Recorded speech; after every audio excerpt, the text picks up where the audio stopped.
Reggae Just Extra with Ras Dennis. Sunny day, I pray. Jah leads the way, the Zion highway. Once upon a time, his voice healed the brokenhearted, his songs carried hope, forgiveness, and love. But today, that same voice echoes behind prison walls once again. They called him the Cure, the man who turned pain into poetry. But somewhere between fame and fury, love turned into rage. Now, a Dutch court has delivered a new verdict, and what they revealed shocked the reggae world to its core. This is the untold story of Jah Cure's fall from grace. A story of love, betrayal, and a second chance, now lost. My name is Ras Dennis, and this is Reggae Just Extra, your #1 source for music, facts, and culture. The untold story of Jah Cure's fall from grace. Born Signature Alcott, Jah Cure's story has always walked a fine line between redemption and relapse. In 2022, he was convicted of attempted manslaughter, not murder, for stabbing concert promoter Ricardo Papa Blake during a bitter dispute over unpaid performance fees in Amsterdam in October 2021. The court at the time showed leniency, giving him 6 years and acquitting him of the more serious charge. But that leniency has now evaporated. Dutch prosecutors appealed, insisting that the attack was no accident, that it was cold, deliberate, and premeditated. And after months of legal back and forth, on October 30th, 2025, the Amsterdam Court of Appeal agreed. The judges didn't mince words. Jah Cure, they ruled, waited in ambush, armed himself, and struck with deadly intent. The verdict? Attempted murder. 8 years and 4 months. The court's ruling painted a chilling picture. Jah Cure, according to their findings, lay in wait for Blake at Dam Square, Amsterdam's bustling tourist center, and when he saw him, stabbed him directly in the abdomen, piercing both walls of the man's stomach. It wasn't just the attack itself, it was what came before. Voice notes sent by Jah Cure before the incident revealed that he had already armed himself with a knife and was planning to stab the promoter. Those messages became the smoking gun that prosecutors needed to prove Brother, intent. let me tell you a story. I'm in the middle of Amsterdam Square with some killers. I'm waiting on Papa to stab them like 60,000 times, bro, and I have the knife myself. I'm ashamed to tell you this, bro. I take off all my jewelry. I'm in the Dam Square with Penko, and I'm going to show Penko that he needs to put respect on his name. My brother, this is stupid what I'm telling you, but believe me to God, if Papa shows up here, you will hear the news and someone will be here to make the video.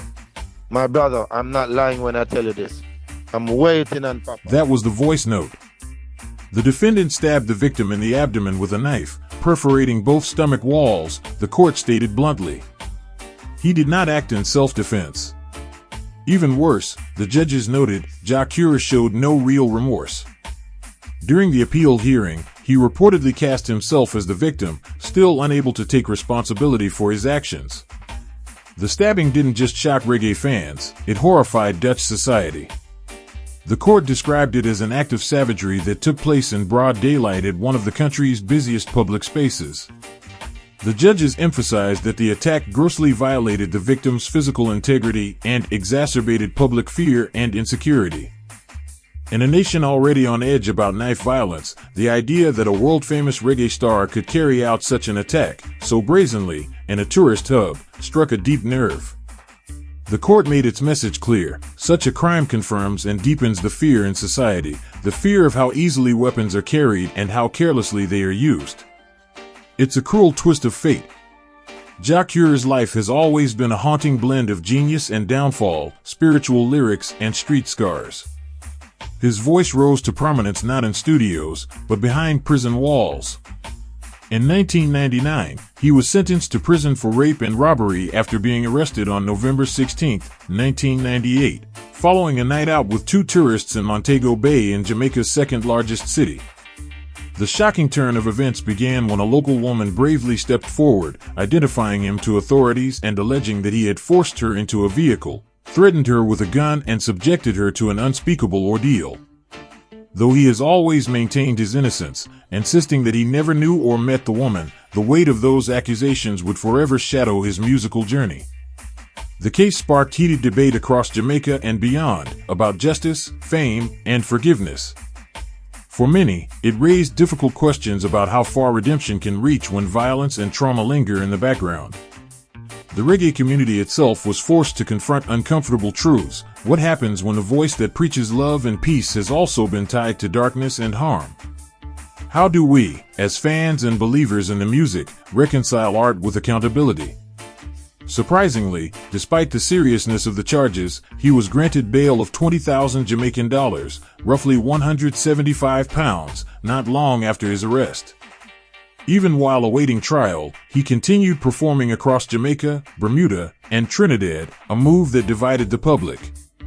In April 1999, he was sentenced to serve time for 2 counts of rape, robbery with aggravation, and illegal possession of a firearm. While serving time in Jamaica, he recorded some of the most emotionally charged reggae ballads of the 2000s, songs like Longing For, Love Is, and True Reflection.